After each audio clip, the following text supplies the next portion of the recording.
ស្នងការដ្ឋាននគរបាលរាជធានីភ្នំពេញបានបញ្ជាក់ថាចំពោះករណីបញ្ហាគ្រោះថ្នាក់ចរាចរណ៍នៅសង្កាត់គីឡូម៉ែត្រលេខ6ខណ្ឌវិស័យកែវកាលពីយប់ថ្ងៃទី18ខែមិនិនាឆ្នាំ2026បណ្ដាលឲ្យក្មេងប្រុសមួយនាក់រងរបួសធ្ងន់អ្នកបើកបររថយន្តនិងអ្នករួមដំណើរប្រុសស្រីទាំងពីរនាក់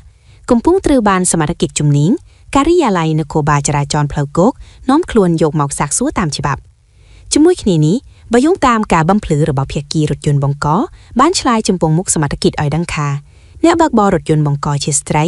ដោយមុនពេលកើតហេតុស្ត្រីនោះបានបើករថយន្តចេញពីកន្លែងផឹកស៊ីជាមួយបុរសដែលរួមដំណើរពីហាងមួយកន្លែងក្នុងខណ្ឌសែនសុខទោះបីយ៉ាងណាករណីនេះសមត្ថកិច្ចកំពុងបន្តអង្កេតស្រាវជ្រាវតាមជំនាញបច្ចេកទេសក្នុងគោលដៅសុក្រឹតភាពការទទួលខុសត្រូវក្នុងនាមជាអ្នកបើកបរបង្កហេតុដោយអនុលោមតាមនីតិវិធីកំណត់ក្នុងច្បាប់មុននឹងបញ្ជូនសំណុំរឿងទៅតុលាការឆាប់ៗនេះដើម្បីពិនិត្យសម្រេចជាសមត្ថកិច្ចព័ត៌មានទី2ពេជ្រសោភាជាសេដ្ឋីនីមួយរូបក្នុងវ័យ42ឆ្នាំអតីតតារាហុងស្មាសពេជ្រសោភាដែលជិះរថយន្តទំនើប2គ្រឿងគឺ Mark Lamborghini និង Mercedes ឆ្លាស់គ្រឿយ៉ាងកាលីបថ្មីៗនេះនាងទើបទិញរថយន្តទំនើប Mark Mercedes មួយគ្រឿងទៀតដែលគិតពីតម្លៃរថយន្តទាំង3គ្រឿងសោភាចំណាយជាងកន្លះលានដុល្លារនេះជាការប្តូរចិត្ត360ដឺក្រេព្រោះអំឡុងច្រៀងនៅហុងស្មាសកាលពីឆ្នាំ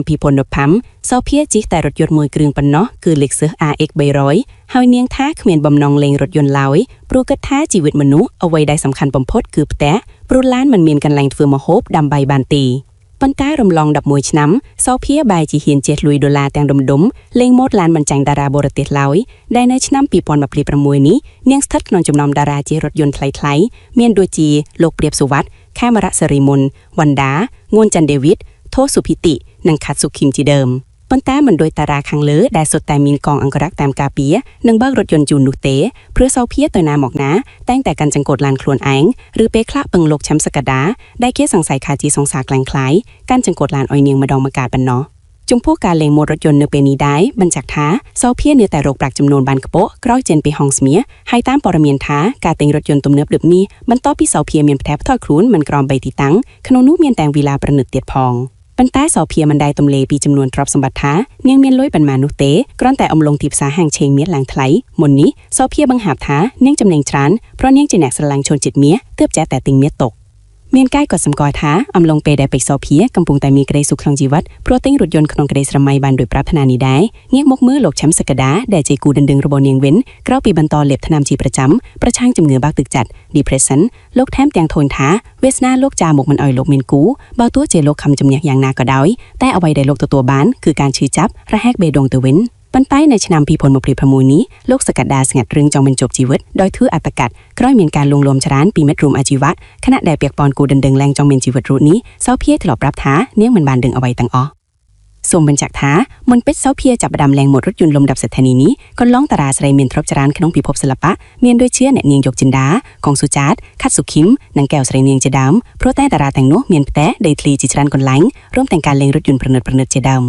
ប៉ុន្តែពេលនេះគេចាប់អារម្មណ៍ថាសោភាក៏មានទ្រព្យមិនធម្មតាដែរបើទោះជានាងមិនចូលចិត្តបង្អួតទ្រព្យជាគ្រឿងពេជ្រទាំងឈុតដូចគេហើយពេលខ្លះអង្គុយ live លោកជ្រុកជើងមន់ក៏ឌីតែគេប្រមាណថាសោភាមានទ្រព្យសរុបមិនក្រោមលានដុល្លារទេចំពោះការសម្រេចគោលដៅជីវិតរបស់សោភានៅឆ្នាំ2026នេះតាមរយៈការទិញបានរថយន្តក្នុងក្តីសុខពេញជាបន្តបន្ទាប់នេះបញ្ជាក់ថាជំងឺឈាមសស៊ីឈាមក្រហមរបស់នាងមិនមែនជាឧបសគ្គបិទផ្លូវជីវិតនាងទេទោះជាត្រូវលេបថ្នាំអស់មួយជីវិតក្តីប៉ុន្តែអ្នកខ្លះនៅតែយល់ថាទោះជាសោភាមានលុយច្រើនយ៉ាងណាក៏នាងនៅតែមិនទាន់ទទួលបានភាពកក់ក្ដៅក្នុងជីវិតពិតប្រាកដដែរព្រោះតារាវ័យស្របាលនាងពួកគេមានប្តីនិងកូន2របីនាក់អស់ទៅហើយតែនាងប្រើជីវិតជាស្ត្រីមេម៉ាយ10ឆ្នាំនិងពេលនេះមិនច្បាស់គ្នារៀបការ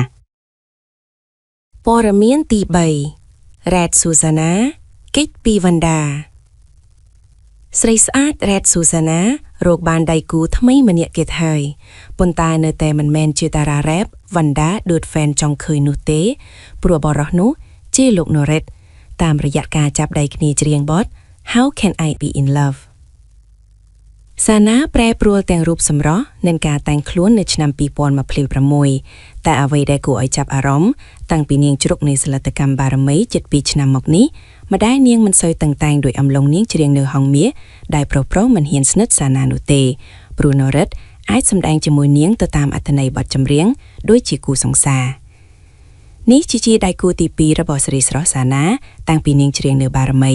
ខណៈដែលអំឡុងចាប់ដៃគូជាមួយលោកយូហៃនាងមិនតាន់តែងបាត់រឿងត្រូវគេសង្ស័យថាពួកគេស្និទ្ធគ្នាលើសពីធម្មតាព្រោះយូហៃក៏ធ្លាប់សារភាពថាលោកស្រឡាញ់នាងនោះឥឡូវបែរជានាងងាកមកចាប់ដៃគូថ្មីទៅវិញចំណែកអ្នកគាំទ្រនៅតែចង់ឃើញនាងច្រៀងរ៉េបជាមួយវ៉ាន់ដាច្រើនជាងតារារួមទ្រនំសិងទៀតព្រោះបើតារាទាំងពីរខ្លាយជាដៃគូនឹងអាចធ្វើឲ្យទីផ្សារចម្រៀងពួកគេមានការប្រែប្រួលជាមិនខានពិសេសគឺសាណាតែម្ដងគួររំលឹកថាការរ៉េតស៊ូសាណាច្រៀងនៅហុងមីនាងធ្លាប់ចាប់ដៃគូជាមួយលោកដួងវីរក្សិតសុវត្ថិមុនីនាគអេនចននិងលីមតិមេង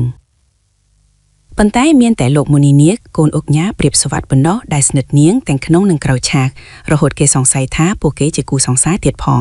ប៉ុន្តែអ្វីៗត្រូវបានបញ្ចប់ក្រោយលោកស្រីឡុងស្រីមុំភរិយាលោកអុកញ៉ាប្រៀបសុវត្ថិកាលពីឆ្នាំ2022បានចេញមកបដិសេធថាកូនកំឡុះទី2របស់លោកស្រីសុវត្ថិមុនីនាគគ្មានទំនាក់ទំនងស្នេហាជាមួយសាណាទើបជាង3ឆ្នាំចុងក្រោយនេះគេមិនដែលឃើញស្រីស្រស់រូបនេះដែលចូលមុនីនាគដូចមុនទៀតទេបើទោះជាកាលពីខែកក្កដាឆ្នាំ2025នាងបានចេញទៅច្រៀងសម្ដែងនៅអាមេរិកហើយមុនីនាគកំពុងរស់នៅទីនោះក្តីប្រភពថាទោះជារ៉េតស៊ូសាណាត្រូវម្ដាយបណ្ដោយឲ្យអាចសម្ដែងស្និទ្ធជាមួយតារាប្រុសដែលចាប់ដៃជាមួយនាងដោយតារាស្រីដទៃទៀតក៏ដោយតែសាណានៅតែត្រូវបានឪពុកម្ដាយនាងដើរតាមឆាកតន្ត្រីមួយចំនួនដដែលហេតុនេះបុរសដែលចង់សុំស្នេហាហើយចង់លេងផ្លូវកាត់គឺមិនអាចទៅរួចជាដាច់ខាតស្រាប់ពេលដែលការចាប់អាជីពចម្រៀង10ឆ្នាំមកនេះនាងមិនដែលប៉ះរឿងអស្ចារ្យស្នេហាឡើយចំណែកការឈួរនៅទំនំទី2នេះគេសង្កេតឃើញសាណាមិនសូវមានបទល្បីៗដោយការនៅហងមាសទេហើយក៏មិនសូវចេញច្រៀងខុនសឺតធំៗដូចមុនដែរប៉ុន្តែអ្វីដែលស្រីស្រស់រូបនេះរីករាយគឺនាងត្រូវបានថៅកែផលិតកម្មផ្ដល់សិទ្ធិពិសេសឲ្យលើពីតារាចម្រៀងពោលគឺនាងអាចនិពន្ធទំនុកច្រៀងនិងអាចធ្វើជាអ្នកដឹកនាំ MV បទខ្លួនឯងតែម្ដងដែលផ្ទុយពីអំឡុងជ្រូកនៅហងមាសនាងគ្រាន់តែជាតារាចម្រៀងធម្មតាម្នាក់ធ្វើការទៅតាមអ្នកដឹកនាំចាត់ចែងឲ្យប៉ុណ្ណោះសូមបញ្ជាក់ថារ៉ាត់ស៊ូសាណាបានចេញចម្រៀងបាន6បទហើយតាំងពីចូលបារមីដែលបទទាំងនោះជាស្នាដៃនិពន្ធនិងដឹកនាំដោយរូបនាងផ្ទាល់មានដូចជា 2AM ត្រូវខែកម្លាំងចិត្តស្រីសេរី Me and You How Can I Be in Love និងបទ Baby I Promise You ដួងម៉ានិកកាន់តែតាំងស៊ុបលើផ្លូវព្រះធរខណៈអ្នកសិល្បៈមួយចំនួនកាន់តែសប្បាយនឹងលោកធរតារាសម្ដែងរូបនេះបានចេញផ្សព្វផ្សាយព្រះធរជាលើកដំបូងដោយលើកឡើងថាបុគ្គលណាបានធ្វើទានដល់មនុស្សឬសត្វយ៉ាងច្រើនក្តី